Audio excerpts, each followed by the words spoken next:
Ahí, ahí está. Bueno, hoy es el no, sí, el antepenúltimo encuentro. La semana que viene tenemos otro educador popular y el viernes, y el último tenemos a Lili Meyer, que es narradora oral y popular, ¿sí? Y ya terminamos este encuentro que le contaba antes a la gente, Nancy, que me llamaron de la universidad, una de Neuquén, que estaban trabajando con los encuentros. Así que está bueno eso. Bueno, tenemos acá una chica que yo quiero mucho, muy especial, muy trabajadora. Se llama Jessie Rivero, es periodista, así se define ella, ¿no? Periodista, feminista, estudiante avanzada de la licenciatura en periodismo de la Universidad Nacional de Avellaneda. Integra la red PAR, que es Periodistas de Argentina por una comunicación no sexista, y forma parte de la Universidad Popular Barrios de Pie, sede Avellaneda. Trabaja en el Ministerio de Desarrollo Social de la Nación, donde desde hace 15 años hace trabajo territorial en articulación entre distintas temáticas, comunicación comunitaria, escribe muy bien. Tendría que haberles mandado una nota que me encantó, del cordón de la vereda, algo así, que me encantó. Fue parte de Comunicación Comunitaria, Salud Mental y Género. Fue parte del equipo de asesoras de la Secretaría de Políticas de Igualdad y Diversidad del Ministerio de las Mujeres, Género y Diversidad de la Nación y colabora en medios de como Cosecha Roja, Tiempo Argentino y LatFem. Una genia total. Bien, vamos a empezar. ¿Cómo andás, Jessy? Hola Lau, bueno, gracias. Hola a todos, a todas, a todes. Gracias Lau por la presentación. Me causó gracia porque tantos nombres y títulos, qué papelón. Me dio vergüenza. Bueno, hola a todos y a todas. Me encanta porque hay como una variedad de tonalidades en las voces, hay distintos acentos, arrastres de la lengua, así que me encanta. Estoy muy agradecida a Lau por invitarme a participar de este encuentro, porque aunque haya virtualidad, me parece que cuando hay ganas, el encuentro puede ser cercano también, aunque estemos lejos, digamos, ¿no? Así que, bueno, yo muy agradecida. Y espero tenerles y poder aportar a esta conversación que vienen llevando desde hace ya 14 encuentros, entiendo, ¿no? Sí, el Alfredo Palacios, la Sociedad Luz, ¿sí? Que también surge como, es una universidad popular, ¿no? Así es, así que bueno, todas estas experiencias suman. Yo voy a compartir la pantalla con algo que armé como para hilvanar algunas cosas, ¿no? Pero me parece que estos encuentros son un poco muy dialogados, cosa que me encanta, así que avancemos en la modalidad que ustedes vienen avanzando. Yo me adapto a lo que ustedes propongan. En principio armé como esta placa porque les voy a contar. Esto es una foto tomada de un afiche callejero y la vi en las redes del Centro Cultural Borda. El Hospital Borda, que es un hospital neuropsiquiátrico acá de Argentina, lo menciono así porque veo que hay personas que son de otros países y de otros lugares, así que no, capaz que parezca media pesada y redundante, pero algunas cosas las voy a explicar un poco porque no me gusta tampoco hablar y que haya personas que no puedan saber de qué estoy hablando. Y a mí esta frase me pareció tan apropiada para este tipo de encuentro, para esta propuesta de Laura, del Palacio, para este momento que ustedes se toman en la semana para encontrarse y dialogar alrededor de los 100 años de Freire, ¿no? Digo, después de 100 años de Freire, después de 100 años en los que históricamente han pasado tantas cosas, ¿por qué nos seguimos encontrando para hablar de educación popular? ¿O por qué nos seguimos encontrando para hablar de Freire, no? Y me parece que está muy vinculado con la cuestión de la ternura como un posicionamiento político. un posicionamiento político y también como una motivación para activar, digamos, para activar en distintos planos, en lo educativo, en la militancia también, en los vínculos incluso, o en nuestra forma de pensarnos, de repensarnos como sujetas y sujetos, como como se dice desde los movimientos feministas y desde las teorías feministas, poder pensarnos como sujetos políticos también. Entonces vi este afiche y me pareció que era un buen disparador. A mí me gustaría que quizás, si a ustedes les parece, intercambiemos un poco qué entendemos, qué vinculación tiene o podría tener la ternura con la actividad de quienes somos o intentamos ser educadores populares. Acá yo, después de esta plaquita,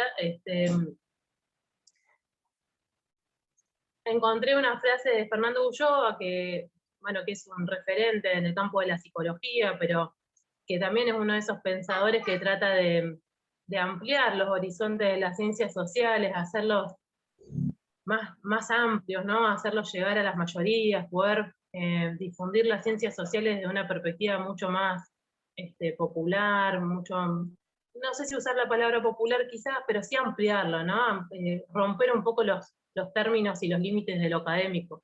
Y él habla mucho de la ternura en sus teorías, en sus escritos, y esto me pareció muy apropiado para pensar esta conversación con ustedes. ¿Por qué él plantea, ¿no? La ternura no es un posicionamiento ingenuo? No adoptamos, no tomamos la herramienta de la ternura para ser tiernas personas que alfabetizan porque les gusta alfabetizar y poder decir cuántas letras tiene el abecedario, ¿no? Es ponerle, es como dice él, me parece, o al menos yo me siento identificada con esta idea, es poner el acento en la necesidad de resistir y reconstruir, agregaría, ¿no?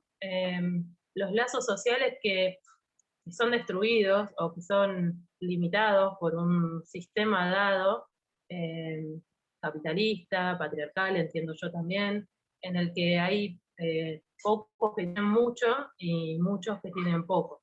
Me parece que un poco ese es el desafío de estos encuentros para repensar a Freire. Poder pensar que ese contexto o esa lectura que hacía Freire del momento en el que vivió, digamos, en el momento en el que construyó en diálogo con otros y con otras su teoría, no es un contexto ajeno a nosotros y a nosotros, ¿no? Por un lado, porque esos contextos de los 60, los 70, los 80, son la antesala de lo que nosotros vivimos ahora en la actualidad. Pero no en términos de víctimas nada más, ¿no? De un sistema, sino también como en términos de protagonistas de la historia que nos toca vivir hoy. Y me parece que en ese sentido está muy bueno y creo que es muy valioso que podamos rescatar ese aporte de Freire a nuestras vidas actuales. Actuales en diálogo con el pasado. No sé, Lau, si querés decir algo hasta acá, porque no, yo ni te pregunté si te parecía bien que arrancara con esto, pero a mí me parece que hay algo muy valioso de esto, porque hoy lo hablaba, hace un rato tuvimos un curso sobre ESI, que estamos haciendo acá en Avellaneda desde la Universidad Popular. Y uno se da cuenta ya a esta altura del año, hay un cansancio generalizado, ¿no? Conectarte a Zoom por 1500 veces, tener que interactuar con otras personas, pero sin embargo, hay interés en participar, hay un interés que nos lleva a conectarnos a ese Zoom, hay un interés en escribir en ese chat, o hay un interés en mandar un mail para pedir el material. ¿Por qué tenemos interés pese al cansancio? ¿No? Me parece que estos espacios como el que ustedes vienen llevando adelante, o estos espacios de estos cursos que les menciono de la Universidad Popular, un poco a partir de su impronta, nos convocan desde el plano más personal también no solamente a capacitarnos, no solamente a formarnos, sino también a repensar nuestra vida anterior y nuestra propia actualidad. Ujú. Y en ese sentido poder permitirnos pensar todas esas necesidades de la ternura hacia nosotros mismos, pero también hacia el otro y hacia la otra, eh, me parece que tiene un contenido profundamente político. Y Sí. está muy vinculado con todo el aporte de Freire a nuestra sociedad, ¿no? Me parece que va más allá incluso del campo educativo, o al menos va más allá del campo educativo en los términos en que el sistema piensa en la educación. Perdón, Lau, te interrumpí. Hola, Carol, No, disculpa que que te mando me... un audio, así luego hacemos más rapidito. Sí, no hay ningún problema. Más vale, por supuesto que te voy a entender, porque tenemos que no como sé a que de quién alguna tengo manera que restablecer el silenciar. vínculo con él. Entonces tenemos que volver Hola. a... Ya está. Bueno, Ay, no, disculpe, profe, disculpe. primero, no, yo no tenés que hacer lo que vos quieras, yo te invité porque confío en vos. Segundo, antes de que entres, estábamos hablando con Gaby primero, ¿sí? De algo que tiene mucho que ver con esto, y bueno, hoy cuando estaba mirando los temas que está convocando la Escuela de Maestros, ¿no? Para presentar propuestas, uno de los temas tiene que ver con el COVID y el regreso a clases, y nunca mejor dicho, para mí la ternura es una postura, tiene que ser una postura política, y como docentes, como docentes principalmente. Y justo estábamos viendo, con Gaby estábamos hablando de todo lo mal que la están pasando los chicos y las chicas. Yo estoy con chicos de secundaria, y cómo muchos docentes no registran esto, ¿no? Como si ellos no hubieran pasado la pandemia, ¿no? Los pibes están muy nerviosos, les agarra como ataques de nervios, en serio, así, literal, que se me han escondido abajo de una mesa, que cosas terribles, y no hay como un registro, ¿no? Y va, bueno, tenemos que ir a PIA, que PIA es, Fanny, el periodo de intensificación del aprendizaje, como si fueran... Profe, disculpa, me lo comentás por lo que se escuchaba, ¿no? No, no pasa nada, Estaba trabajando y sigo trabajando. no pasa nada. Y es sobre el tema. También estaba Pero hablando con bueno, una pero el compañera tema de sobre la esto, sobre que ternura es fundamental. Es tenemos fundamental. avances y retrocesos. Perdón. No, ¿Cómo? pero es así el tema de la ternura, por eso me encantó, y sabía que Jessie iba a empezar con algo con lo que me identifico. Creo que sí, lo dije la otra vez, si vamos a ser docentes, educadores, no importa, no separemos tanto lo popular de todo lo otro, ya lo hablamos, eh, eh, y no vamos a ser tiernos, la verdad hagamos otra cosa, porque realmente no. ¿No? Si no Y me hacemos gustó hincapié en lo esto de... vincular, lo Exacto. otro no va a venir, o sea, la parte del No, aprendizaje, nunca, la no. conducta, Un la contenido muy reflexión, lo que bien, buscamos. no pasa nada. Es Disculpe, mejor. profe. Sí. Bueno, Jessy, así que me encantó. Dale, seguí vos. Pero para empezar, como dijiste que pensar, listo, dale. Pienso que fue muy acertado. No, pensaba incluso esto que el otro día creo que lo hablamos, vos me contaste la situación, ¿no? El impacto de la pandemia en los niños, en las niñas y en los adolescentes. Creo que es una situación que vemos todas y todos, incluso siendo docentes, pero también siendo madres o padres, ¿no? Sí. Justo hoy también me tocó pasar una situación con mi hija relacionado a esto, de los tratos en el aula, que hay como un nivel de violencia o de ataque o de brutalidad en el trato entre los chicos y las chicas que se conocen de toda la vida, por supuesto, y que habitualmente se llevan de 10 y que son amigos y amigas, pero hay como una energía, bueno, violenta en un punto, ¿no? Y que en realidad lo que muestra es un llamado de atención a los adultos, porque somos los que tenemos que darle respuesta, porque también los adultos y las adultas estamos pasados por toda la crisis de la pandemia, entonces es una situación bastante caótica. Por eso digo que estos espacios como de formación y de capacitación, a nosotros nos pasó mucho que en estos cursos de ESI que les mencionaba, para trabajar la educación sexual integral, es una ley que acá en Argentina ya tiene 15 años, sin embargo los espacios de capacitación y de formación vinculados a la ESI abundan y hay una demanda permanente, sobre todo del sector docente o del sector de la educación, de quienes trabajan con niños y niñas, en la búsqueda de herramientas, de más herramientas, de más recursos, pero lo que surge fundamentalmente en esos espacios de capacitación, o al menos en esos espacios en los que se procura abrir el diálogo y buscarlo, es una necesidad de poder contar lo propio, ¿no? Una necesidad de contar lo propio. Digo, cuando hablamos de infancias sobre el bullying, digamos, cuando se habla sobre las infancias gordas, ¿no? ¿Qué pasa con los cuerpos estereotipados en el aula o en las escuelas? ¿De dónde, cuando empezamos a hablar de todo eso, es fija que alguien saca el silencio y dice, a mí me pasó tal cosa, y claro, a todas y a todos nos pasó eso en algún momento. El tema es que en su momento estaba totalmente enclosetado, ahora en una parte también, lamentablemente, en una parte también, porque falta mucho por hacer.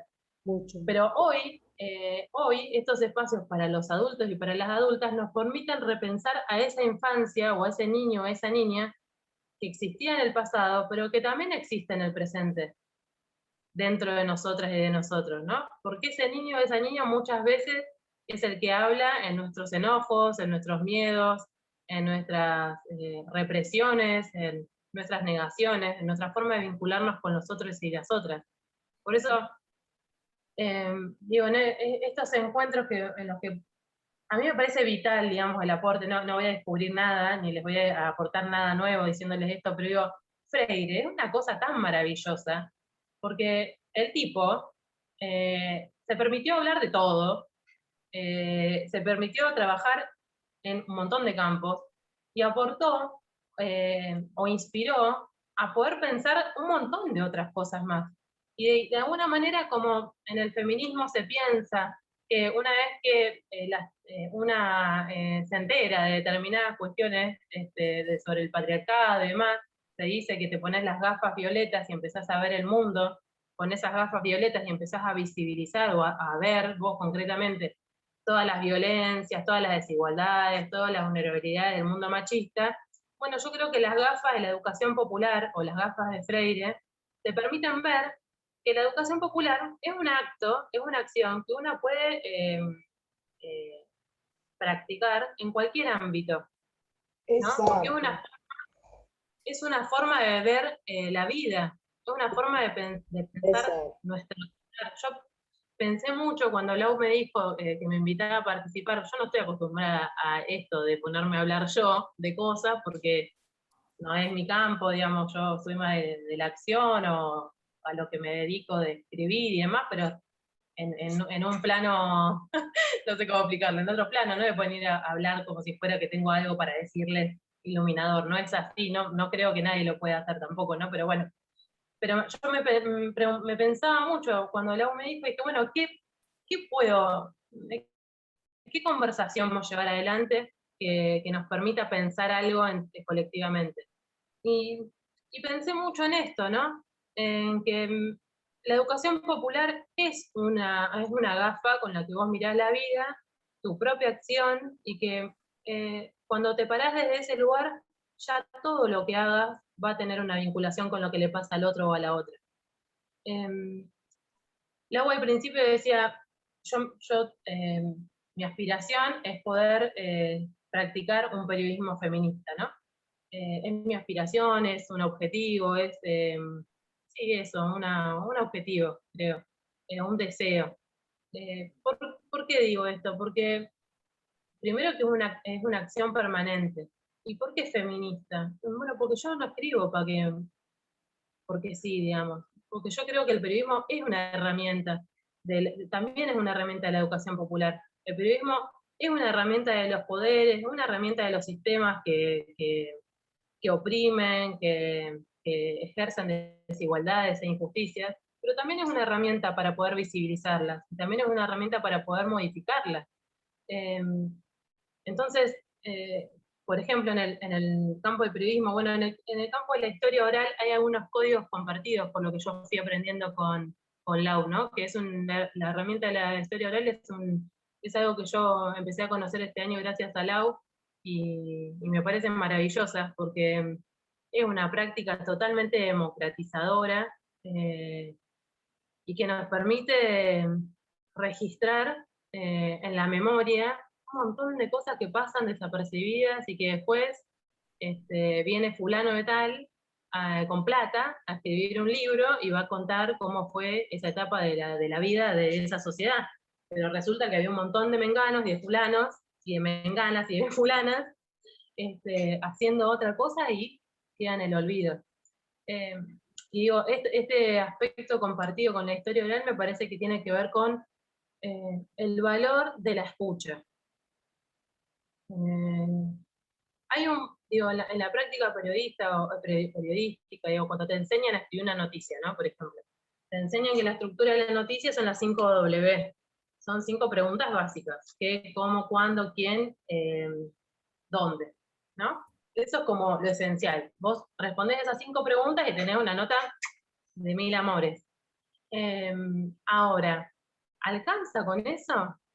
Cuando vos te parás ante la vida como con la intención de hacer una mínima, a un mínimo aporte a algo colectivo, cuando pensás que además está bueno que eso que vas a escribir le aporte a la vida de alguien en algo, no sé, en su difusión, o en que alguien la escuche simplemente, en saber que alguien sabe su historia. Muchas veces, sobre todo cuando en el periodismo, digo, cuando te toca cubrir algún caso o escribir sobre algún caso de alguna injusticia, o sí, sobre la justicia, alguna cobertura de periodismo judicial, eh, el valor que le da la otra persona a eso que vos le estás preguntando es vital.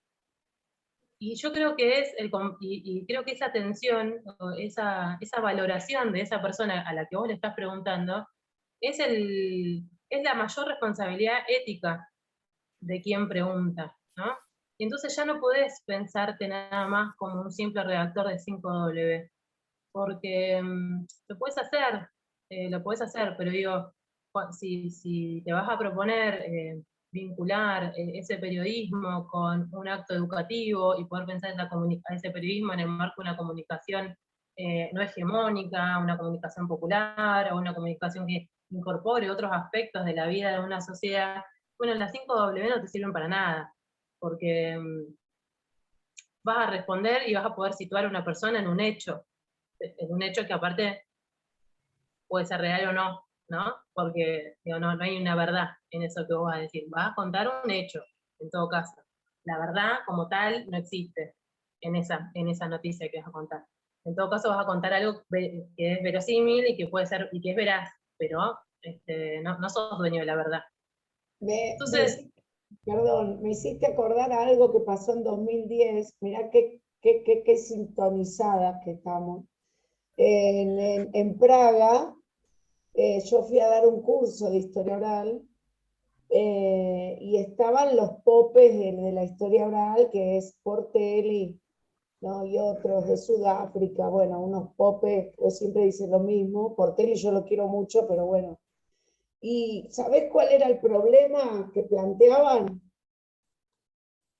Por si estaba bien que el periodismo, no, pero así fue, si estaba bien que programas como, canales como History Channel, Discovery Channel, o esos canales trabajaran la metodología de historia oral a través de periodismo, porque el periodismo de investigación hace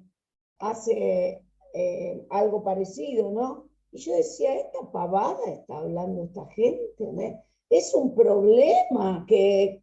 Entonces yo me acuerdo que les pregunté a ellos, en vez de decir esto, ¿por qué no pensamos, por qué no, acá no hay docentes en estos encuentros, que no pueden venir si no tienen una pertenencia institucional, si no trabajan en una universidad, ¿sí? ¿por qué no pensamos en eso en vez de lo otro que no tiene ningún sentido, ¿no? O sea, era, ¿quién la tiene más grande? No sé qué era, ¿no? Pero vos fijate el tema del periodismo y de, ¿no? De cómo los asusta, ¿no?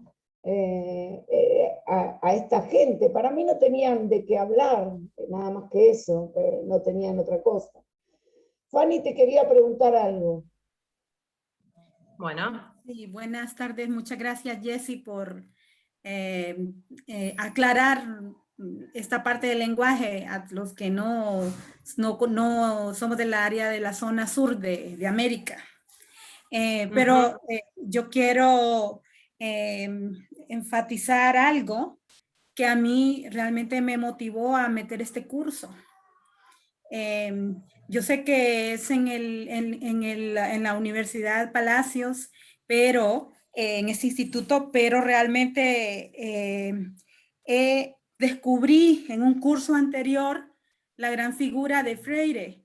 Yo ya lo conocía en mis años de estudiante universitaria, en los cursos de pedagogía, conocí de él los títulos de las obras más comunes sobre pedagogía, ¿verdad? La del oprimido, la de la esperanza, varios de los títulos.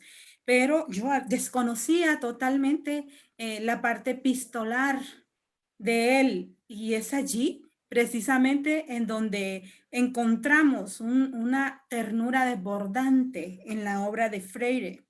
Entonces a mí me caló, me impactó de una manera fortísima, porque realmente es precisamente derivada del amor, porque él insistió mucho, ¿verdad?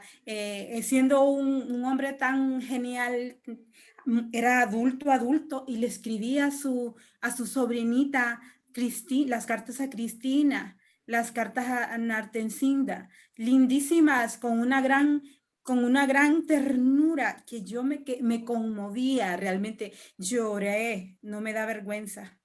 Al leer aquello, ¿verdad? Me conmovió grandemente cuando descubrí la faceta de la ternura, porque cuando nos trabajamos en esta parte de la docencia, tenemos que tenerla y viene del amor, de la pasión. Si no, entonces mejor hagamos otra cosa.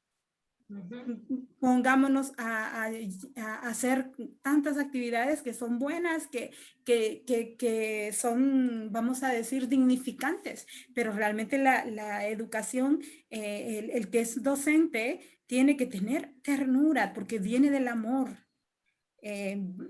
Vamos a ver varios de los autores, como por ejemplo Fromm, Badiou, ellos mencionan precisamente, ¿verdad? Que se desprende del amor. Entonces, créanlo que bien, Jessie, porque en tu trabajo de comunicadora y de escritora, pues tratas estos temas, porque realmente tiene que haber ternura en todo trabajo que hacemos. Como comunicadores orales, ustedes los periodistas, y también en todas las facetas, la historia oral, en todo lo que hacemos, si se está vinculado con estudiantes, con personas, no solamente en un ambiente académico, puede ser en un barrio, así como ustedes lo han trabajado, en diferentes áreas. Pero tiene que haber ternura, se puede emplearla. Entonces creo que son conceptos que realmente nos estremecen. Y como estudiantes que vamos a trabajar, o bien como profesionales que vamos a trabajar con personas, no necesariamente estudiantes, realmente ocupamos esto. Es realmente algo que está inmerso, ¿verdad? Dentro del concepto del amor. Muchas gracias. no, gracias a vos, Fanny. ¿De dónde sos, Fanny, vos? De Honduras, Centroamérica. Qué lindo. ¿Y sos Largo. docente de qué nivel? Sí, soy de educación superior. Mira, no sé cómo es el sistema educativo allá. Hay Universidad Nacional de Sí, Honduras, en la Universidad público. Nacional Autónoma de Honduras trabajo y hago actividad de pues, gestión cultural y no me quedo allí nomás porque he trabajado también con adultos mayores, siempre dentro del marco de la universidad, pero en extensión, lo ustedes llaman extensión, nosotros le llamamos vinculación. Entonces me Sí. encanta porque si es el proyecto que yo trabajé por muchos años, también lo quería extender a los niños, no solo a los extremos de la vida, pero por razones de limitación no se pudo, ¿verdad? Pero me encantó. Y Laura, yo al principio cuando miré el curso, precisamente me encantó, porque la cuestión de que ella maneja la parte teórica de los derechos de autor en las entrevistas, eso me gustó porque yo también trabajo con extensión, entrevisto a los escritores de mi país, los nuevos, los viejos, de todo tipo. Entonces, sin ser periodista, ¿verdad? No te estoy quitando tu campo, pero es básicamente vinculado con mi área. Entonces, hago de todo un poco, no solamente trabajo con muchachos. Bueno, es el trabajo de periodista. Una vez vi un meme de alguien que había como un montón de ventanas de una computadora con 10.000 temas, ¿viste? Y una persona mirando todas las ventanas y anotando todo. Y tenía un cartelito que decía periodista. Y es un poco así. Es como que Sí, son multi-interés, no hay un solo tema que tenga. como todólogos. Claro. Así que qué lindo esos proyectos que tenés. Qué lástima no estar en Honduras, porque para trabajar todo proyecto de extensión con la Universidad Popular podríamos trabajar un montón de cosas. Así es, así es. Eso, Han llevado cursos con algunas universidades argentinas. Yo ya saqué uno hace 2 años también. Mirá, Yo admiro realmente el trabajo que ustedes hacen como país. Ani, si Realmente, estás sí. trabajando con adultos mayores, yo también, si querés, te puedo mandar algunas cosas con lo de historia oral. Jessie hablaba del tema de la escucha y son muchas personas y no se escuchan mucho. Que una quiere hablar y no le tiene paciencia al otro, ¿viste? La gente mayor que no, que quieren contar lo de ellos. Y cuando empezamos a armar el archivo de historia oral, cambió todo porque se empezaron a escuchar. ¿Por qué? Porque todos querían estar en el archivo. Entonces cambió, claro, cambió totalmente El guión. la dinámica, ¿no? Así que si Sí. querés te mando después. Ya te mandé algo. Gracias, Laura. Todo eso lo ocupo porque es más, te quiero escribir sobre ese tema para la universidad, porque en este momento ya no lo estamos haciendo por la pandemia. Entonces, pero quiero retomar, al menos para la parte escritural, que quede como una memoria. Y después, vamos a ver, después de la pandemia, si el proyecto seguirá en vigencia. Hay que renovarlo, replantearlo. Pero siempre hay que renovar o replantear. Yo le Así quería es. preguntar a Jessy, ¿cuándo empezaste vos a trabajar? eh, bueno, así, de esta manera, porque es como decías antes, yo digo, vuelvo a decir, es una manera de concebir la educación o el trabajo con el otro, la educación popular. Es eso para mí, no me importa si es en una institución, en una universidad, no me importa, es como yo lo consigo, ¿no? ¿Cuándo empezaste vos a hacer esto? y yo empecé a hacer este tipo de actividades a los 14, 15 años. Eh, Trabajando en mi barrio, yo soy un barrio en Quilmes, Peleta en realidad, en la provincia de Buenos Aires, y es un barrio humilde, digamos, un barrio popular, como se dice acá, sobre todo en los últimos años, porque antes Sí. directamente éramos villas o barrio pobre, ¿viste? Y ahora, digo, también en el aporte de cómo las organizaciones sociales y cómo cierto actor que emergió después del 2001 en la Argentina, también podemos repensar nuestras identidades, no solo nuestras identidades individuales, sino también colectivas. Bueno, yo soy de ahí, de Espeleta, de un barrio popular, y empecé a ir a la sociedad de fomento a dar a escolar, también en la iglesia del barrio, que por lo general pensaba también en esto, ¿viste? Cuando pensaba en Freire y en esto, ¿no? Era la selección de temas como para charlar con ustedes. Digo, creo que repensando mi primer acercamiento a Freire o a la educación popular fue a través de unos libritos de los curas del tercer mundo, que tenía una monja de la iglesia de mi barrio, a donde yo iba a dar catecismo, pero en realidad yo no era así católica, lo que te dice la monja del barrio, pero era el espacio donde accionar con otros, ¿viste? No había no había agrupaciones, no había, esto fue en el, no sé, 90 y pico, ¿no? Entonces, el actor social del barrio, o el espacio colectivo comunitario del barrio era la sociedad de fomento y la iglesia, eso pasaba en un montón de barrios, ¿no? Entonces yo iba a dar catecismo y en realidad me ponía a pasarle música a los pibes, les hacía escuchar, no sé, Bob Day, dibujábamos, le leía, le llevaba libros, lo mismo hacía en la sociedad de fomento, y ahí empezamos con un trabajo de alfabetización, y yo empecé a leer, y me enteré de Freire, de la educación popular, y bueno, en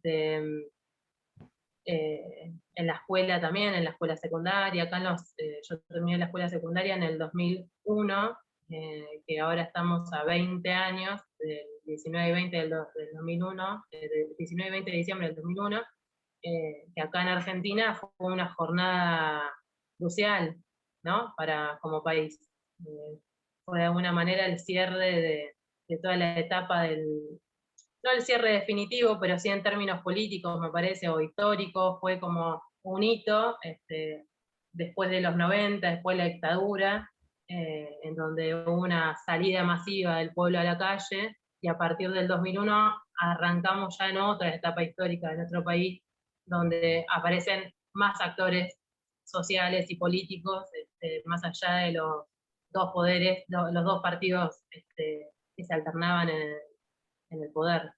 Entonces, bueno, toda esa militancia de los 14, 15 años en la secundaria hasta llegar a terminar la secundaria en el 2001 también fue un momento en el que había mucha política circulando en la calle. Había un permanente reclamo de distintos sectores en la calle, que a quienes teníamos un interés en participar o en activar o en hacer algo por otros y otras, enseguida encontrabas lugares, pero yo rescato ese momento de la iglesia, rescato ese momento de la sociedad de fomento. Para mí son, qué sé yo, son momentos fundantes en mi forma de ver las cosas también, porque tu barrio es tu comunidad, digamos, ¿no? Es el lugar que te aloja. Con suerte, ¿no? Es el lugar que te aloja, más allá de tus amistades, digo, en el barrio. Para mí el barrio es un lugar importante en la vida de cualquier persona. Sobre todo cuando son barrios con determinadas características, ¿no? Con necesidades, cuando hay necesidades y esas necesidades muchas veces se afrontan de forma colectiva. En mi casa, bueno, acá en Argentina en ese momento también lo aclaro así, digamos, pero también a fines de los 90 había mucha hambre, mucha pobreza, desocupación, un montón de familias que capaz que tenías laburo y de un día para otro te quedabas sin trabajo. En mi casa, en ese momento se usaba mucho el trueque, que era ir a ferias, como vendría a ser una feria, y en lugar y intercambiábamos cosas, vos le dabas un aceite y el otro te daba 2 leches, y a recurrir al trabajo de las manzaneras, que repartían bolsones de alimentos en los barrios. Bueno, mi familia, nosotros íbamos al trueque, necesitábamos los bolsones de las manzaneras, íbamos a buscar ropa a Cáritas, qué sé yo, todas cosas propias de esa etapa del país. Pero digo, no solamente que te atraviesan en lo personal o en lo familiar, en términos de víctima, por eso decía antes, ¿no? A veces se piensa en los sectores populares, o hay muchas personas con muy buenas intenciones quizás, que piensan, hay que escribir, o como suele decir Lau, hay que darle voz a los barrios, o hay que darle voz y protagonismo y no hay que darle nada, o sea, la voz y ese protagonismo ya existe, y la realidad es que los sectores populares, si bien están atravesados históricamente por un montón de vulneraciones, por un montón de injusticias, por un montón de necesidades, también están atravesados por un montón de potencia, y de un montón de experiencia concreta, de haber sabido sobrellevar la vida. Por eso, ahora justamente, hoy tengo un día medio como movilizante, porque vengo armando una nota por los 20 años del 2001, y estoy en la etapa de las entrevistas y de la lectura, ¿no? Y bueno, tuve unas entrevistas de gente que aparte conozco y que quiero mucho desde hace 20 años, o sea, de otra etapa de mi vida y de la vida del país incluso. Y pensaba cuántos puntos en común tiene la crisis del 2001 con esta crisis que vivimos post pandemia, ¿no? En términos de que en alguna forma nos expone en cierta soledad, pero también expone que ante esa soledad sabemos reconstruir lazos y reconstruir necesidades de forma colectiva. Las asambleas, ¿te acordás? ¿Eh? Las asambleas, yo me acuerdo acá que en el Cid Campeador, que es un monumento, Fanny, que hay Sí. cerca de mi casa, se reunían y se reunían, y era impresionante. Sí. Bueno, por eso digo, ¿no? Ese proceso de asambleas, por ejemplo, que aparte unió o acercó a dos espacios sociales muy antagónicos hasta ese momento, que era los piqueteros o los de los barrios populares con la clase media. También pienso en la cercanía con esta etapa, a partir de la pandemia, ¿no? Donde se vio la necesidad, por ejemplo, en los barrios, en los barrios populares, en los barrios más humildes, para no mencionarlo de la misma forma, la vida se resolvió de forma colectiva. Hay un montón de relatos en barrios, no solamente de organizaciones sociales, sino incluso de este tipo de instituciones en los barrios, iglesias o sociedades de fomento o los clubes, donde esas instituciones o esos espacios sociales resolvieron y gestionaron el cuidado de la vida de sus comunidades. De la misma forma, con el mismo ímpetu y con la misma decisión que en el 2001, pero con otras herramientas, con mayores herramientas, y eso no es casualidad, con mayores herramientas y con mayores recursos y con más experiencia, porque muchas de las personas que estuvieron resolviendo todos estos problemas de la pandemia, los barrios populares, son las mismas personas que en el 2001 estaban resolviendo las ollas populares. Digo, son las mismas personas, o son hijas de esas mismas personas, o son las familias, ¿no? Después de los primeros meses de la pandemia fui a hacer una nota a un barrio que se llama Danubio Sur, en Dock Sud, y fui a hablar con mujeres militantes de Barrio de Pie que tienen ahí un comedor, bueno, tienen un centro comunitario, un comedor, olla popular, copa de leche, bueno, tienen varios trabajos, ¿no? No lo quiero limitar solamente al tema de la comida. Bueno, en ese barrio, esa organización nació en el 2001, y yo hacía varios años que no iba ahí, al Danubio. Bueno, el barrio había cambiado mucho, pero también había cambiado mucho la forma y la estructura de esa organización. Cuando empezaron ahí, en ese barrio, yo me acuerdo que la copa de leche se hacía en el patio de la casa de una compañera. La torta frita, yo en ese momento participaba ahí, estudiaba en el CBC, y mi primer acercamiento a esa organización fue a través de las tareas de estudiantes solidarios, digamos, de ir a hacer apoyo escolar. Y bueno, lo que sucedía en ese barrio, en pleno 2002, principios del 2002, era una olla en un patio y una mesa, harina, agua, sal y aceite para hacer torta frita. Eso era todo. Y cuando fui el año pasado para esta entrevista, después de, no de 20 años, pero sí después de varios años, no solo el barrio había cambiado, sino que también ese lugar que tenía la organización había cambiado un montón.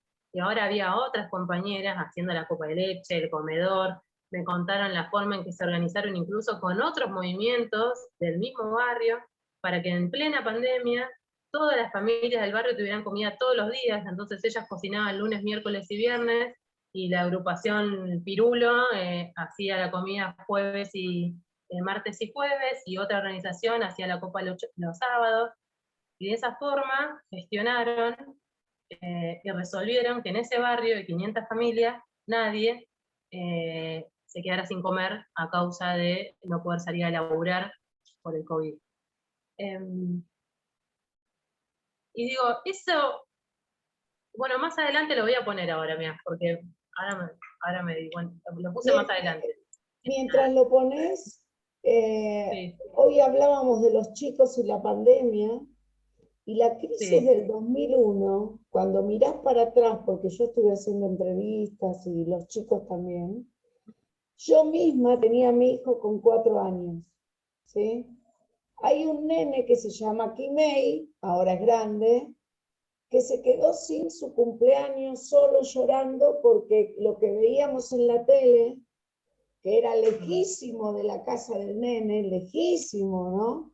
El nene vivía acá a 3 cuadras y lo que veíamos en la tele, cómo arrastraban a la gente en la Plaza de Mayo, le tiraban de los pelos, bueno, terrible. El nene tuvo una crisis de angustia impresionante porque no fue nadie a su cumpleaños. Yo eso me lo acuerdo, no lo voy a comparar con la pandemia, pero cuánto de esto habrá pasado con un montón de chicos también, ¿no? O sea, que por miedo y por el miedo de lo mirás en la tele, bueno, los padres, por ejemplo, no lo llevamos, papá, y el nene se quedó, y yo creo que eso no se lo olvidó más. Pero bueno, esas cosas afectan a nuestros chicos y eso queda ahí y no lo retomamos. Nada más, dale, seguí. Eso, me acordé. No, es que en realidad son todas esas experiencias que nos atraviesan. Por eso digo, vuelvo ahora al punto este de pensar el lugar que podemos tener, o que de hecho tenemos, ¿no?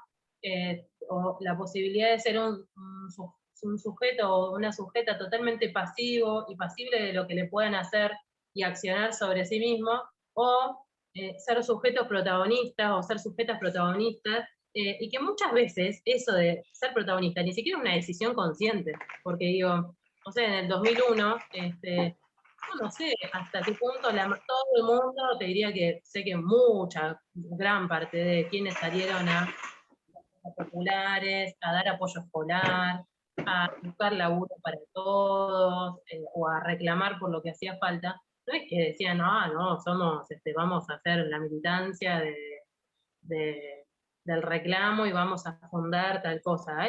Muchas veces, digo, la necesidad es un punto de partida de algo que necesitas hacer para superarte, y en ese superarte, juntarte con otros y con otras, bueno, se descubren y se crean nuevos conocimientos. Por eso, ahora puse la imagen de la olla, porque para mí, digo, eso de la imagen de la olla, ¿no? Digo, esa olla popular, o la olla comunitaria, o la olla que le da de morfar a un montón de pibes y de pibas. Es un momento, la olla es un momento de encuentro profundamente transformador, profundamente político y profundamente tierno. Muchas compañeras, muchos compañeros, muchas personas, digamos, cuando se juntan en un comedor a revolver una olla, yo me acuerdo, ahora me estoy acordando, que muchas veces había hacíamos talleres para, no sé, de género, ¿no? Para abordar, 10 o 15 años, cuando no era quizás lo que es ahora, o talleres sobre salud integral, o talleres sobre derechos, que no se hacían en un aula, ni en una universidad, ni en una sociedad de fomento, ni un club, te diría. Se hacían en el patio alrededor de la obra que se estaba haciendo para que los pibes y las pibas coman. Y de esos encuentros salieron un montón de cosas muy transformadoras. Salieron pocas cosas teóricas y escritas, como suele pasar con ciertos sectores de la sociedad, ¿no? Que hacen mucho, pero después queda poco registro, que es un tema que a mí me enoja y me preocupa bastante. Como sucede ahora también con toda la experiencia de la pandemia, ¿no? Se colocó en la agenda pública el valor de los cuidados comunitarios, el valor de los cuidados que se ejercen de forma colectiva en un barrio. Bueno, pero eso no es nada más una cuestión de, vamos a hacerlo y se hace. Hay una experiencia, hay un registro en los cuerpos de las personas que cuidan esa comunidad, de esa experiencia del 2001, o más acá o más allá, donde sea.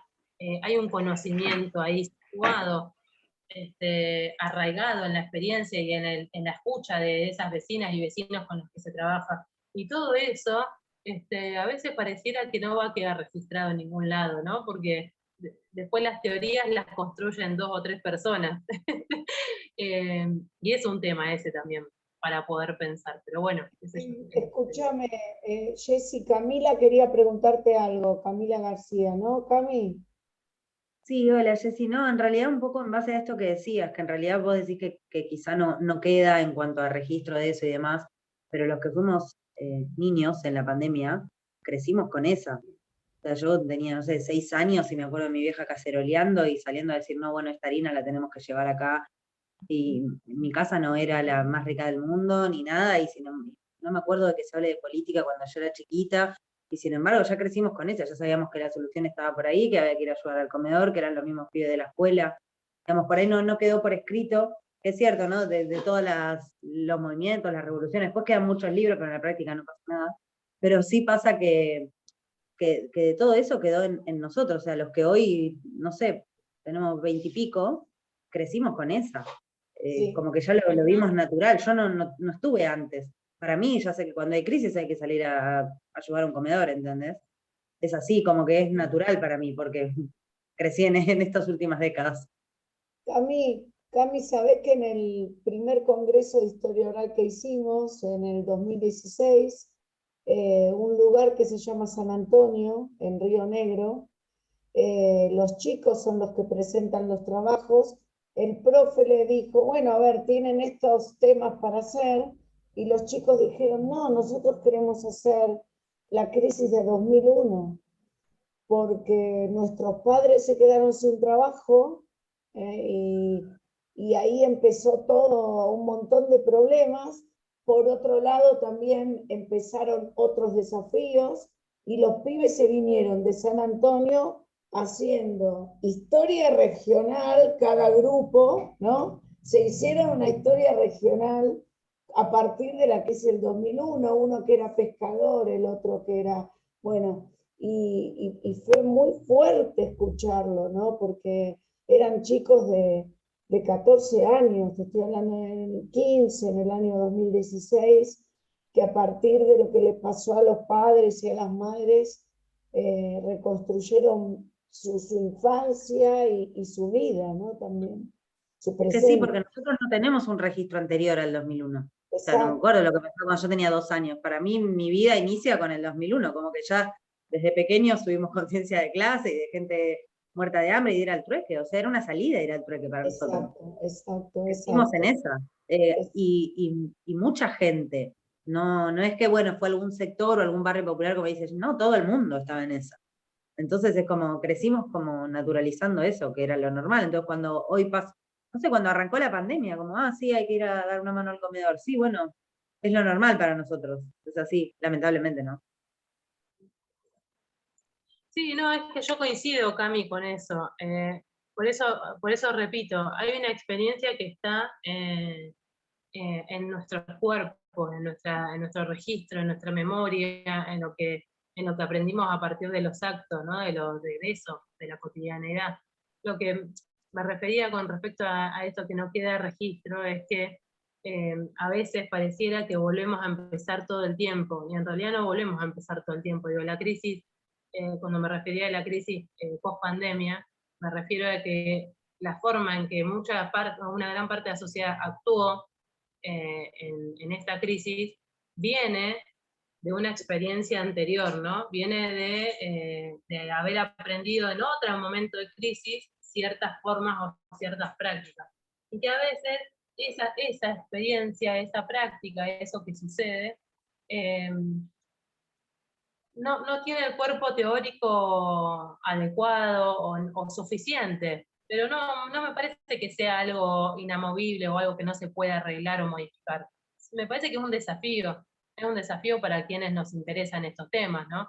Para pensar, bueno, qué nuevos canales de comunicación de esta parte de la historia hay que buscar, o la importancia de generar teorías también sobre esas experiencias.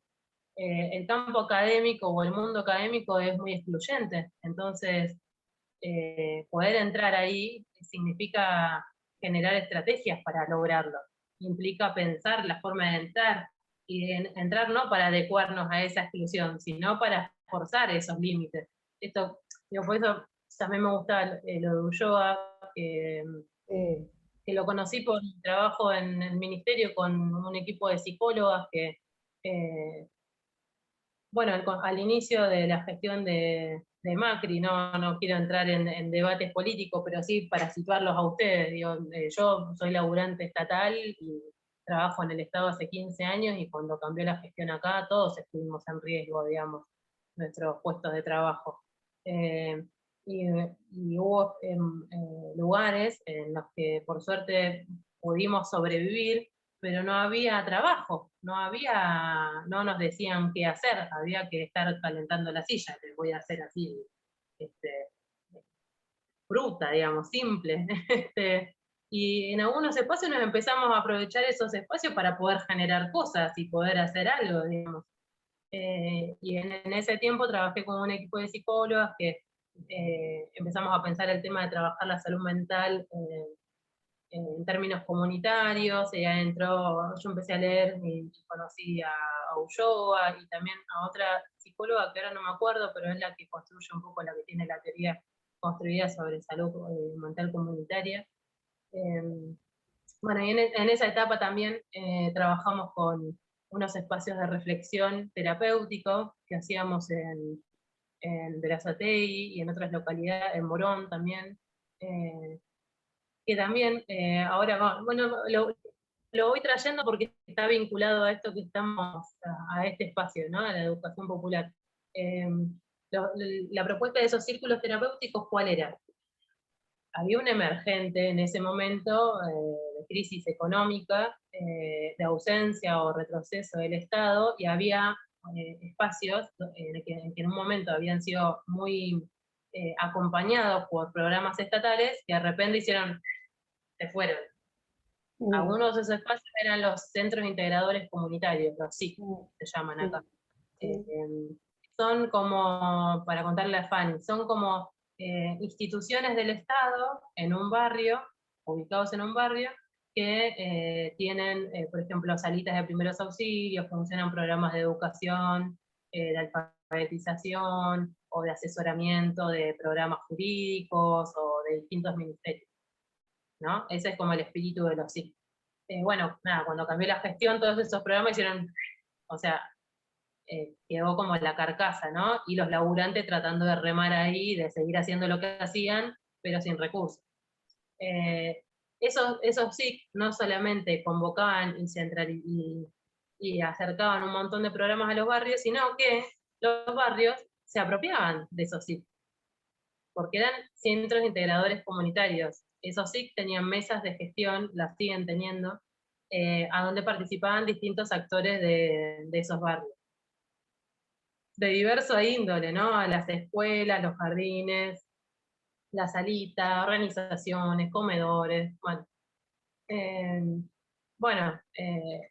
¿qué pasa cuando las organizaciones, todos esos actores sociales permanecen ahí, pero el Estado desaparece? Empieza a emerger qué hacemos con este espacio, esta carcasa que no tenemos no tenemos nada.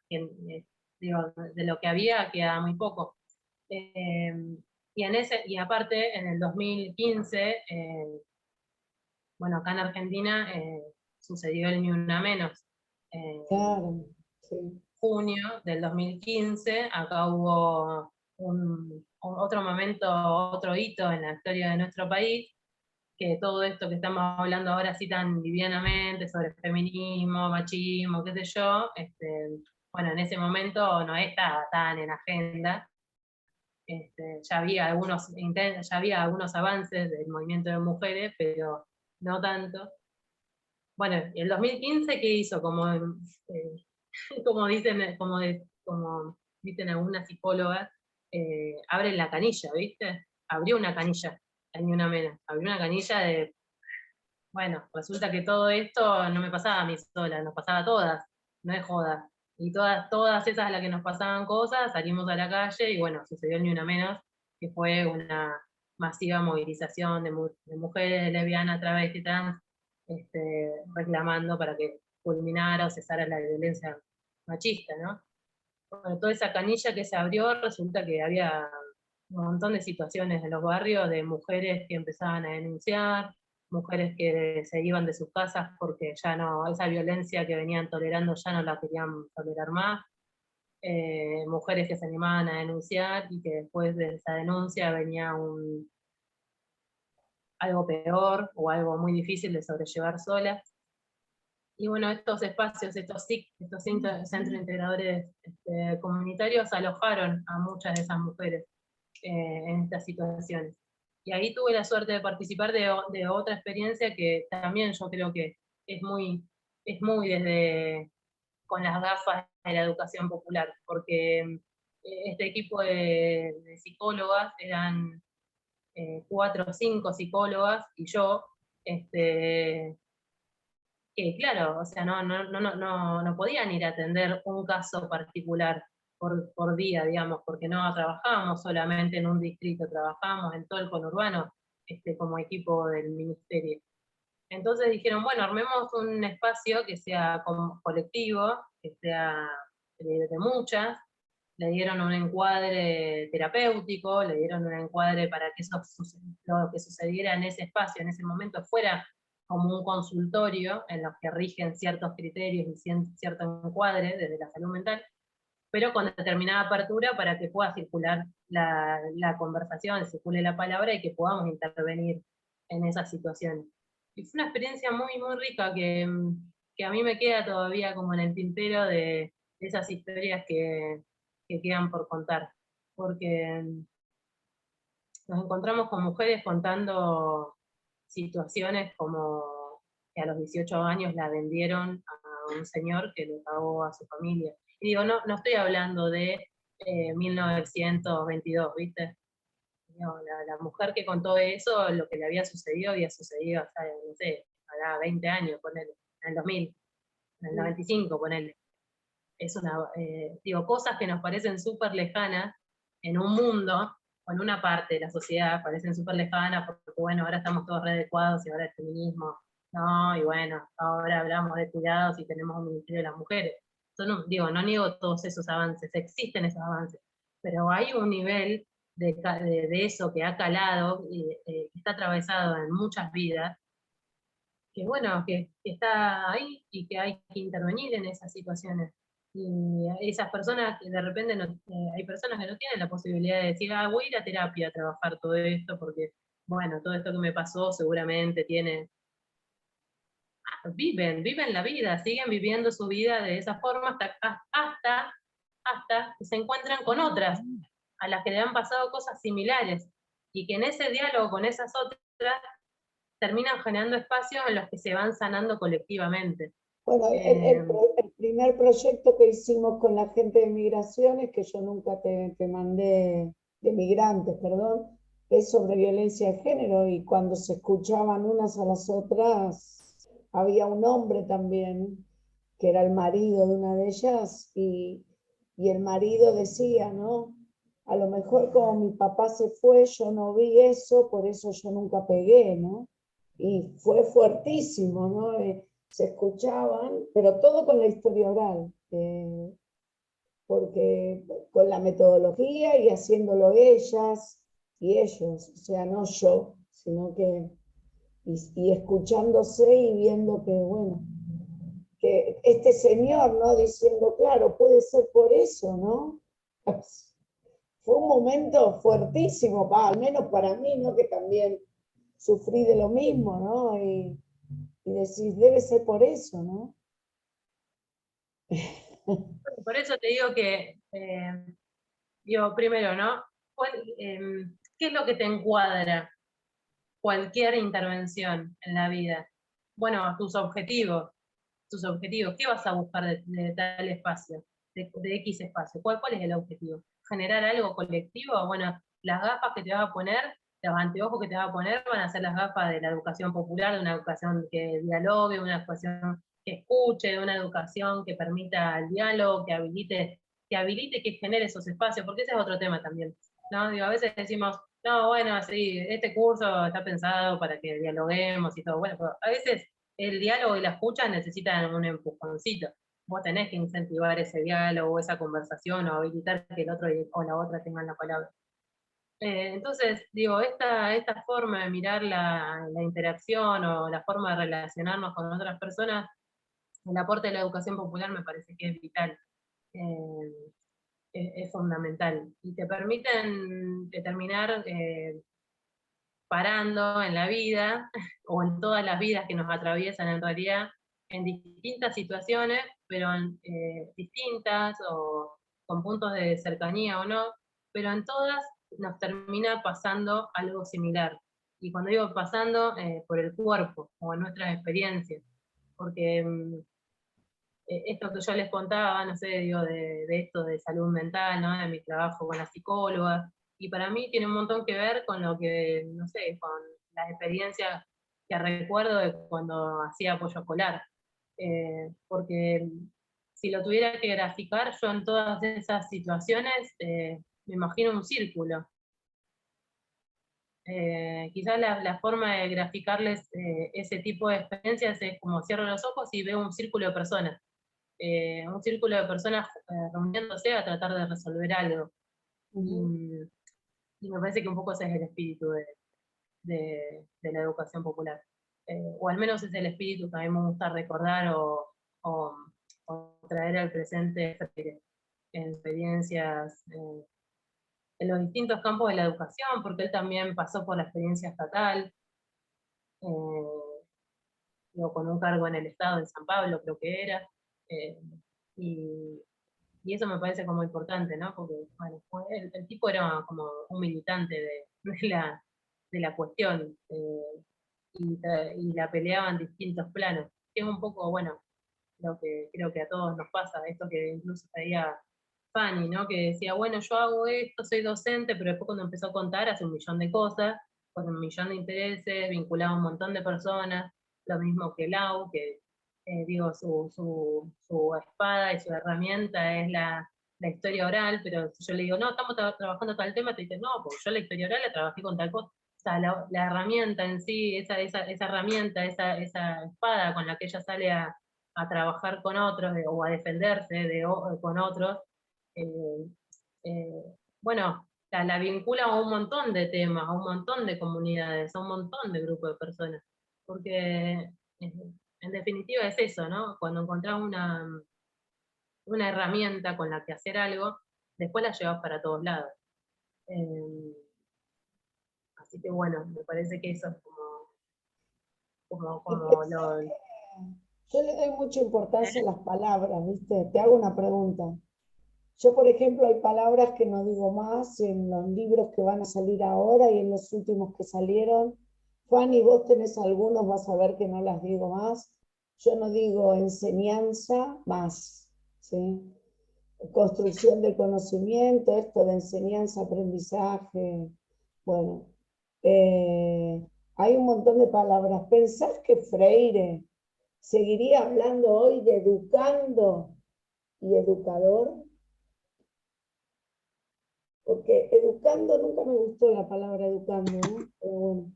Pero seguiría, hubiera cambiado algunas cosas. Yo creo que, yo pienso que hay cosas con las que seguramente él, en el contexto en el que vivió y cuando murió, es muy diferente o muy parecido en el liberalismo, ¿no? La última parte, ¿no? El liberalismo es muy parecido a lo que está pasando ahora. ¿Qué pensás haciendo como algo que nunca vamos a saber? ¿Seguiría diciendo educando, enseñanza, aprendizaje y todo eso? La palabra ¿Sabés que no, alumno, por ejemplo, sí, María. No, yo no la digo más. no te escuché porque no sé qué Seguiría toqué y diciendo apagué? como le doy mucha bola yo al tema de las palabras, y esto tiene que ver a los conceptos, ¿no? Yo a los pibes les digo, chicos, alumnos quiere decir tal cosa. Ay, no, le voy a decir a la profesora, no me gusta, bueno, ¿no? Lo hago a propósito, ¿no? Pero el tema de palabras como enseñanza-aprendizaje, ¿no? Y más los que trabajamos con esta, con lo que es la construcción del conocimiento, hay palabras que ya no deberían existir más. Hoy No. me estaba anotando en esto que quiero dar los cursos de la Escuela de Maestros, y mucho ESI, y los nombres que te ponían eran nombre del capacitador. Todo Ah, era sí. masculino, todo era masculino, ¿no? Por eso te digo que, bueno, te preguntaba si educando y educador te parece que Freire ahora la seguiría diciendo, ¿no? Porque creo que es un tipo que cambió mucho algunas cosas según el contexto en el que vivía, ¿no? Sí, incluso, viste que él, hay un texto de él, creo que es una entrevista, donde cuenta por qué dice ellos y ellas. Sí, eh, sí, Hace 50, 60 años, ¿viste? Y el tipo decía, bueno, porque si la forma en que yo menciono algo excluye a alguien, no la quiero usar más, entonces voy a cambiarlo. O sea, sí, un poco bueno, un poco de la articulación entre la razón y el sentir, que es algo también que ponía acá en las plaquitas estas que preparé, sí, que recupera Galeano en el libro Los Abrazos, esto del sentipensante, persona sentipensante, ¿no? Poder articular la razón con los sentimientos. A veces la acción no se hace a partir de algo racional, pero vos sentís que hay algo que está en falla. Vos sentís que hay algo que te lastima o que lastima a otros, entonces lo modificás por el simple hecho de que estás sintiendo eso. Después quizás lo puedes conceptualizar, después quizás lo puedes teorizar, después quizás lo puedes poner en palabras, pero primero actuás desde ese sentimiento. Un aspecto de la educación que está muchas veces aplacado, tachado, anulado, pisoteado, te diría, ¿no? Sobre todo en las aulas, ¿no? Que las emociones, los sentimientos, ¿no? Como que quedan en un segundo plano, como que si no fueran importantes, como si no fueran parte de los procesos o de los actos educativos. Es imposible vincular las emociones y los sentimientos al acto educativo porque las personas que estamos vinculadas a la educación somos personas, con sentimientos, con emociones, ¿no? Y sin embargo, los sistemas educativos, incluso la forma de normalizar la actividad de los pibes y las pibas en las aulas, en las escuelas. No sé si acá en provincia al menos todavía hay recreos sentados, se llaman, que los pibes están sentados y los dejan hablar de a dos o de a tres, o incluso antes de ayer a una de mis hijas le dijeron que no estornudara en el aula, o que si estornudaba no pudiera carilina porque no sé qué. Viste, como un nivel de locura y de negación de esos sentimientos o de subjetividades en el aula, que te genera más quilombo que soluciones. Pues yo digo, esto que vos le decís a los pibes, ¿no? No, bueno, alumno significa tal cosa. Ah, no, yo le decía a fulana que no me diga más. Listo, vas y le decías a fulana y fulano no te dice más. algo simple, ¿no? Y quizás eso de que los pibes le dicen a fulana que no le diga más, genera un quilombo, porque fulana va a decir quién le dijo que los alumnos, no sé qué. ¿Me entendés que a veces hay como una necesidad de los adultos, las adultas, o de los sistemas, de problematizar actos que son tan simples como ese acto? Y a veces se genera más problema en algo tan simple como, bueno, Gabriela dice, claro, la necesidad de controlar, no estoy clara, Exacto, y para claramente, eso surgió la escuela, ¿no? para normalizar toda esa acción. Pero incluso en esto que dice, no es joda, que hace 15 años que contamos en Argentina con la Ley de Educación Sexual Integral, la ESI, que es una ley que no es que enseña las partes del cuerpo como No, vulgarmente se la no, no, difunde.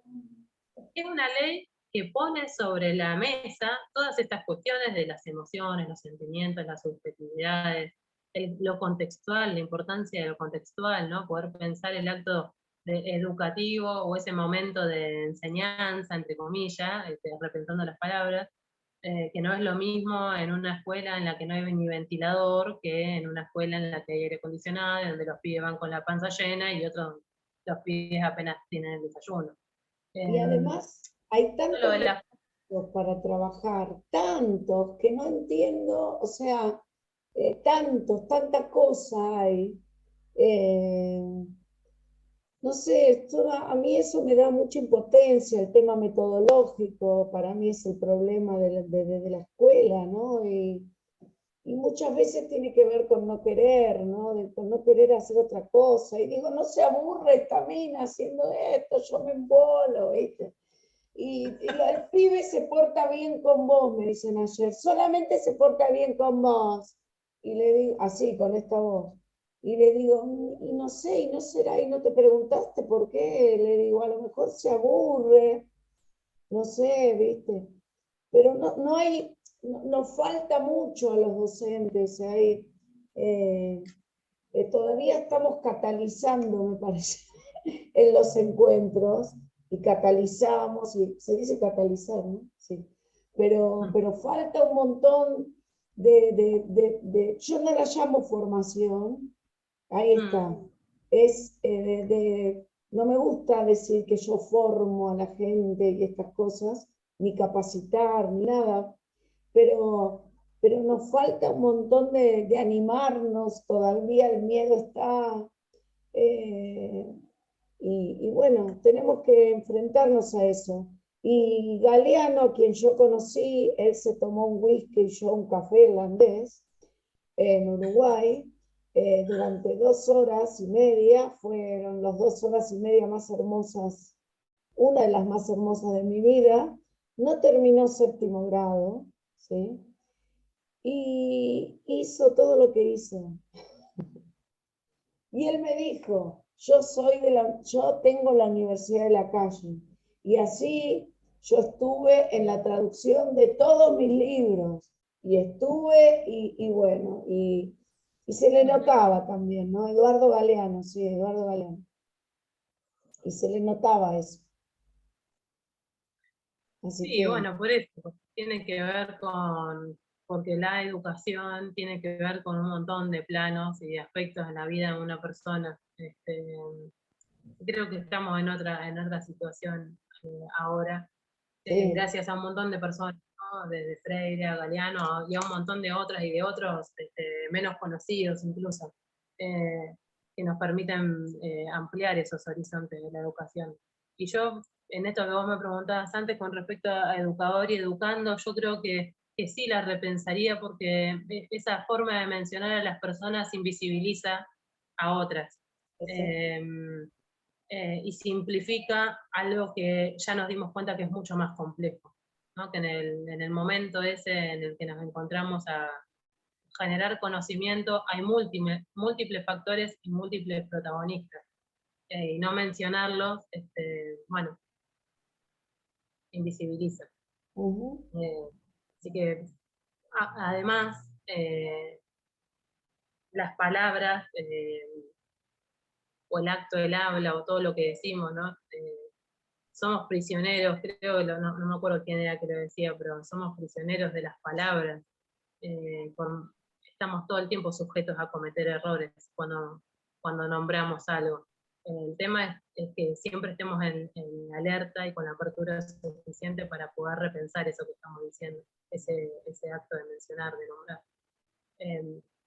Que me parece que quienes tratamos de vincularnos a la educación popular, es una alerta que tenemos activada permanentemente, o al menos estamos en la búsqueda de eso.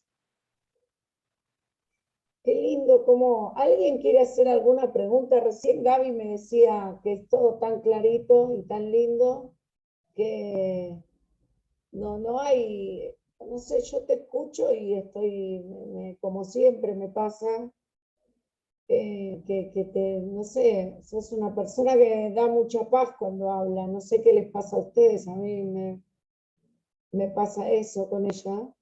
Y además se nota el tema de la ternura atravesando cómo habla, ¿no? Y cuando cuenta las cosas. Así que no sé si alguien quiere hacer una pregunta.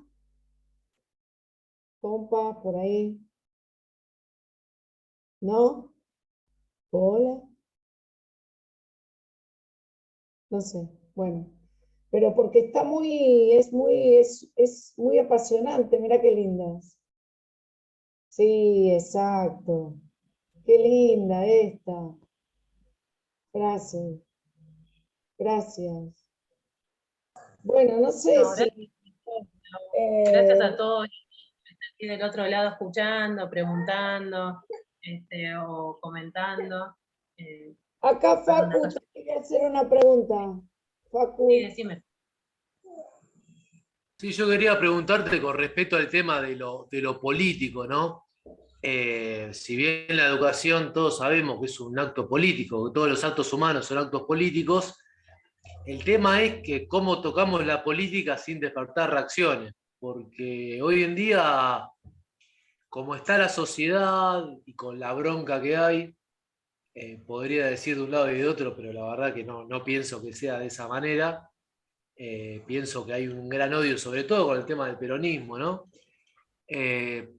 ¿Cómo hacemos para tocar el tema político sin despertar estas reacciones que de alguna manera bloquean el diálogo y bloquean, digamos, la fluidez, ¿no? De la comunicación? No sé si se entiende la pregunta. Sí, yo creo que lo que planteas un poco es como este prejuicio o este estereotipo de lo que es hacer política, ¿no? Perdón, pero acá estoy con... está bien, igual ya es tarde, pobre, ya te vamos a liberar. No, pero le quiero responder a Sí. Facu, pobre. Espérame que me acomodo con ella y ella... Ven, acomódate acá. Acá, así. ¿No? ¿Sí? Bueno. A ver. Ahí está. Pobre, me vino a buscar dormida. Dale, Jessy, dale. Perdón. No, yo creo que esto que dice Facu, me parece que es un desafío permanente. Poder corrernos de ese estereotipo o de ese prejuicio de lo que es hacer política.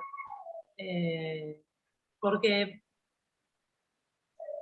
los que ejercen la política hegemónica necesitan que nosotros nos corramos de ese acto, de hacer política. O que pensemos que hacer política es acceder a cargos y nada más, ¿no?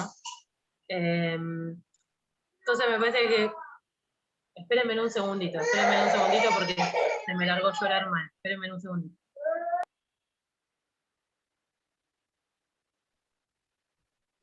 Una cosa es la política partidaria y otra cosa es la política. Y Freire lo aclaraba muy bien esto, hablando de Freire. Freire decía que la educación es un acto político, pero que ojo con el tema ideológico, que la ideología lo que provoca, sobre todo con los chicos y las chicas, es generar, digamos, o bajar verdades que no puedan construir, ¿sí? Y creo que también estamos en un momento en Argentina y en el mundo, Facu, que me parece que está pasando exactamente lo mismo. Yo no veo al peronismo como víctima. para nada, no me gusta ni siquiera verlo como víctima. No me gusta ponerme de un lado o del otro porque me parece que la mayor parte no estamos de ese lado y del otro completamente, ¿no? Bueno, yo de uno no estoy, pero no importa. A mí me parece que es una estrategia que también tienen para dominarnos, ¿sí? Y también me parece que instalar relatos, como se están instalando cuando las cosas y las cosas objetivas te dicen otra cosa, no es hacer política, es mentirnos, ¿no? Entonces, a mí no me importa estar en ese juego, yo no quiero estar en ese juego, yo puedo votar al peronismo, pero no me siento víctima, ¿sí? O sea, me parece que no hay un odio más a uno que a otro. Creo que está hecho así para formatearnos, para que tengamos que elegir para un lado y para el otro. Pero la realidad es que la mayor parte no se siente identificada del todo ni con unos ni con otros. Por eso Milei también, que nadie se pone a pensar las cosas terribles que dice, ¿no? Por eso cuando yo trabajé el momento Waldo de Black Mirror, que se las recomiendo, con los chicos de 13 años me dijeron, Waldo es Milei. Y si un pibe de 13 años se da cuenta de eso, ¿qué nos pasa a nosotros? Que no nos damos cuenta, ¿no? Bueno, a ver, ahora está bien, Jessy. Contestale vos a Facu, me puse a hablar para, ¿no? Y así te dejamos tranquilo. No, esto le decía, ¿no? Que me parece que estas cuestiones como de mostrar los antagónicos, o creo que él usó la palabra como grieta, me parece que todo eso es parte de un show, te digo la verdad, ¿eh? Como casi como un show, ponerte a ver el show de la tarde, ¿viste? Exacto. Que se peleó con tal otra vez. La política efectiva que sucede en un montón de planos, en un montón de campos y en un montón de territorios. Eh, y territorios lo digo en el sentido amplio de la palabra, ¿no? A veces pensamos territorios y pensamos que estamos hablando de un barrio o de una determinada franja geográfica. Y en realidad los territorios son todos, digamos. El Estado, los barrios, las escuelas, los teatros, los cines. Por eso nos podemos pensar como actores territoriales en un montón de planos, ¿no? Digo, a veces hacer política territorial se piensa como ir a un barrio nada más. Y en realidad hacer política territorial es poder hacer política en el campo en el que vivís, te desarrollás, trabajás o lo que fuera. Yo creo que hay que correr, a veces, bueno, justo vinculado con lo que decíamos antes, somos presos de nuestras palabras, ¿no? O estamos como a veces castigados de antemano por lo que decimos. Y a veces nos preocupamos de ponerle etiquetas a todo. Esto es militancia, esto es política, esto, lo otro. Las cosas son hechos. Yo creo que hay que avanzar en los hechos, avanzar en concretar, en juntarse con otros y hacer. Y ese hacer creo que es el mayor acto político que cualquier persona puede ejercer. Mejor que decir es hacer, mejor que prometer es realizar. Lo dice Perón hace un montón de décadas. Y fue un tipo profundamente político y bueno, el, el inspirador del movimiento de masas más grande que tiene Argentina, que es el peronismo. Y yo creo que es así, y que quien piense de esa forma no necesariamente tiene por qué identificarse como peronista. Mejor que decir es hacer, claro que sí. El hacer es total y profundamente transformador. ¿Cuántas veces nos perdemos en palabreríos y en discursos apabullantes, divinos y súper pomposos? Y después de esos discursos no hay nada que se modifique. La política es acción pura, es modificación pura, es intervención pura, es el encuentro con otros y con otras con la intención de modificar algo. Por eso digo, los que controlan o los que ejercen la política en términos hegemónicos o los que dirigen este sistema desigual en el que nos desarrollamos, también hacen política. ¿Y por qué no quieren que el resto haga política? Porque si todos hacemos política, vamos a poner en jaque o por lo menos le vamos a hacer un poco de cosquillita al sistema hegemónico que ellos ejercen. Entonces me parece que la mejor forma, bueno, no sé si me parece la mejor forma, o al menos como yo lo pienso, ¿no? O como se me ocurre. Hay que hacer, hay que volver a esa premisa de mejor que decir es hacer, mejor que prometer es realizar. En el hacer suceden un montón de cosas, de transformaciones, que a veces ni siquiera podemos poner en palabras, pero lo importante es que modifiquen algo. Entonces hay que perderle el miedo a involucrarnos. Y eso es construir poder. El poder está ahí, no donde creemos que está para mí, ¿no? Para mí el poder está ahí, hay que construir ahí. Y lo que tienen las políticas, la política partidaria, y lo que vos decís, esto que es un show, estoy totalmente de acuerdo, es que niegan o sea, no está la memoria ahí, no está la memoria, no está nunca. O sea, y la memoria es fundamental para todos. Nos define como seres humanos y la memoria no aparece.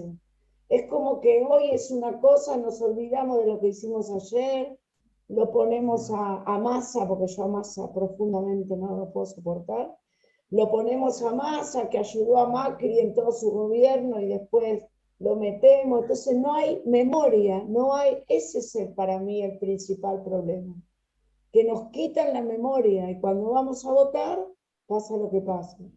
Entonces, ¿no? Me parece que de eso no se hable, de eso no se habla, de la memoria, pero me parece que la memoria es fundamental. O sea, ninguno se va a olvidar de la olla, de los, donde estuvieron, donde estuvimos, no nos vamos a olvidar nunca de nada.